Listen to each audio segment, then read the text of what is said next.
पिकमैन्स model और पिकमैन नाम के दो पेंटर्स की कहानी है, जिसमें विल जहां एक नॉर्मल और बहुत अच्छा आर्टिस्ट होता है, पिकमैन वही थोड़े दूसरे ख्यालात का आर्टिस्ट होता है, जो कि हमेशा भूत प्रेतों से जुड़े पोर्ट्रेट बनाता है, जिनकी खासियत ये होती है कि वो पेंटिंग जिंदा होते हैं, जो कि विल की जिंदगी को एक दिन पूरे तरह से बर्बाद कर देते हैं। हालांकि पहला ऐसा नहीं था और ना ही विल पिकमैन को जानता था। विल तो उससे पहली बार एक पेंटिंग क्लास के दौरान मिला था, जहाँ पर विल पिकमैन के पेंटिंग को देखकर हैरान हो जाता है, क्योंकि वो सबसे अलग था।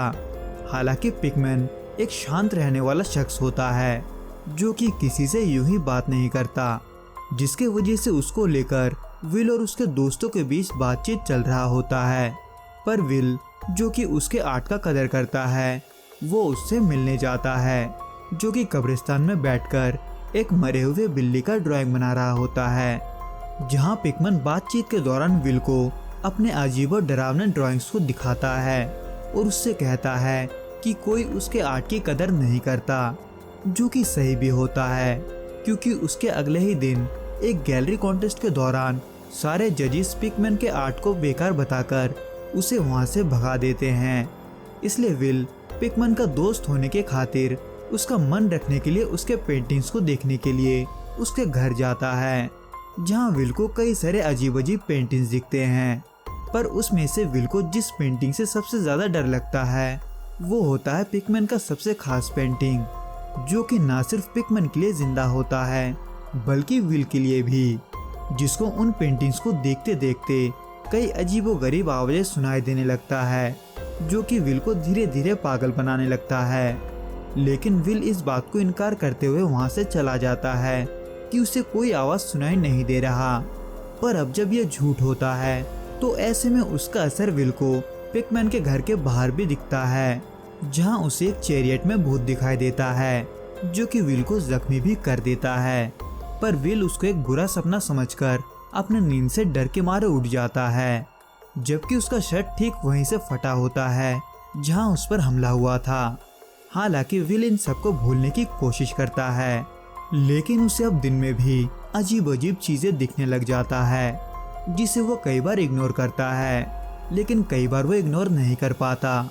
इसलिए वो इससे छुटकारा पाने के लिए पिकमैन के घर जाता है, लेकिन वो देखता है कि पिकमैन वहां से जा चुका है।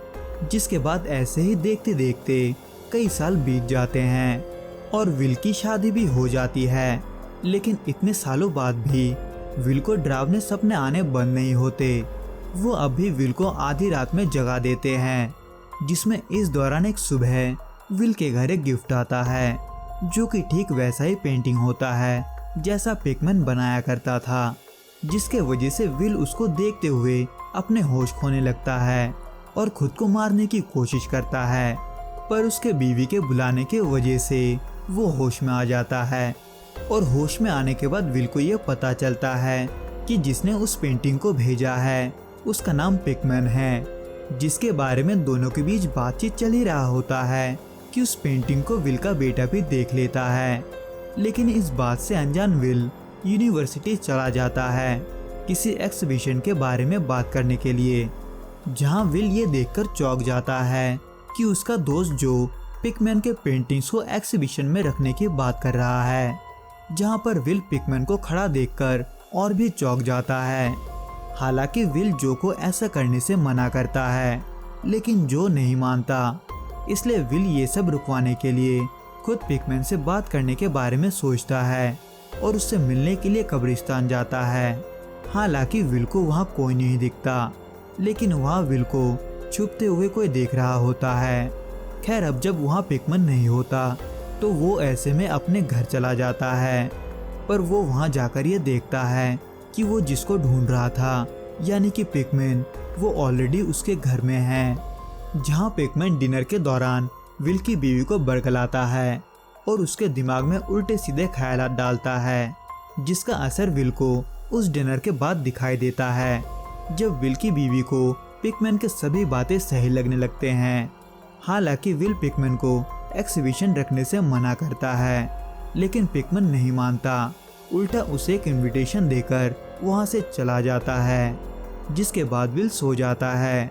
लेकिन उसका बुरा सपना उसे चैन से नहीं सोने देता, बल्कि इस बार उसका यह सपना उसे असली का महसूस होने लगता है, जहाँ उस पेंटिंग की चुड़ैल विल का गला काट देती है, जिससे डरकर विल जैसे तैसे जाग जाता है। लेकिन उसके जागते ही उसे उसके बेटे के रूम से चिल्लाने का आवाज सुनाई देता है, जो कि विल के तरह ही बुरे सपने से डर जाता है। इसलिए इन सब को रोकने के लिए विल इस बार पिकमैन को मारने के बारे में सोचता है और एक गन लेकर उसे मिलने जाता है। हालांकि विल को गन की जरूरत ही नहीं होती, क्योंकि पिकमैन वहां से जाने के साथ साथ उस एग्जीबिशन को भी रोकने के लिए मान जाता है, लेकिन एक शर्त पर, जिसमें विल को उसके बदले में उसका बनाया हुआ अब तक का सबसे बेस्ट पेंटिंग देखना होगा। इसलिए विल अपने बेटे को बचाने के लिए इस शर्त को मान जाता है और पिकमैन के घर जाता है, जहां पिकमैन विल को एक हॉलवे में इंतजार करने को बोलकर नीचे के एक रूम में चला जाता है, जहां से थोड़ी देर के बाद विल को पिकमैन के अलावा भी किसी के बोलने का आवाज आता है। इसलिए ये देखने के लिए कि पिकमैन किससे बात कर रहा है, विल अंदर चला जाता है, लेकिन वहाँ कोई नहीं होता सिवाय उन पेंटिंग्स के, जो कि अभी विल से ही बात कर रहे थे। इसलिए विल उनसे परेशान होकर उनको जलाने की कोशिश करता है, पर तभी पिकमैन आ जाता है और उसे रोकते हुए अपने पेंटिंग दिखाने की कोशिश करता है, पर तभी विल उसको गोली मार देता है, क्योंकि विल के लाख समझाने पर भी पिकमैन अपने पागलपन को नहीं छोड़ रहा था। हालांकि पिकमैन मरने से पहले विल को ये बताता है कि वो सब ड्राइंग्स उसके दिमाग की पैदाइश नहीं है, बल्कि वो सभी ड्राइंग्स उनके हैं जिनको वो अपने सामने देखता है, जो कि तब कुछ देर के बाद विल को भी दिखाई देता है, जब विल उन सभी पेंटिंग्स को जलाने में बिजी होता है। इसलिए उससे डरकर वो वहाँ से भाग जाता है। खैर, अब जब वो सब पेंटिंग्स जल चुका था और पिकमैन भी मर चुका था, तो ऐसे में विल अब सब कुछ ठीक होगा सोचकर एग्जीबिशन में चला जाता है, पर वहां जाकर वो उन्हीं पेंटिंग्स को फिर से देखता है जिनको विल ने थोड़ी देर पहले जलाया था। इसलिए वो जो से उन सभी पेंटिंग्स को तुरंत उतारने के लिए बोलता है, पर तब तक बहुत देर हो चुका होता है, क्योंकि वो पेंटिंग्स जो को पागल बना देती है और उसका बुरा हाल कर देती है। इसलिए विल इन सब से अपनी बीवी और बेटे को बचाने के लिए जल्दी से घर भेज देता है। हालांकि इससे पहले विल की बीवी और उसका बेटा उनमें से एक पेंटिंग को देख लेते हैं, जिसके वजह से विल जैसे ही अपने घर जाता है, वो देखता है कि उसकी बीवी ने अपने दोनों ही आंखों को निकाल दिया है। इसलिए विल उसको देखकर रोने लगता है, क्योंकि वो अपनी बीवी से बहुत प्यार करता था। लेकिन उसकी बीवी, जो कि अब भी मरी नहीं थी, वो विल को किसी मेहमान के आने के बारे में बात करती है, जो कि उस दुनिया का नहीं है, जिनके लिए उसने बहुत ही स्पेशल खाना बनाया है। जिसको सुनते ही विल अपनी बीवी से अपने बेटे के बारे में पूछता है कि वो कहाँ है, जिसके जवाब विल को इशारों में मिलता है, जो कि होता है वो अवन जिसमें उसके बेटे का कटा हुआ सिर होता है। तो दोस्तों, इस वीडियो में बस इतना ही। मैं आपसे फिर मिलूंगा कुछ नए और ऐसे ही अनोखे कहानियों के साथ। अगर आपको ये वीडियो पसंद आए तो प्लीज इस वीडियो को लाइक, शेयर और इस चैनल को सब्सक्राइब करना ना भूलें। Till then, goodbye and be safe.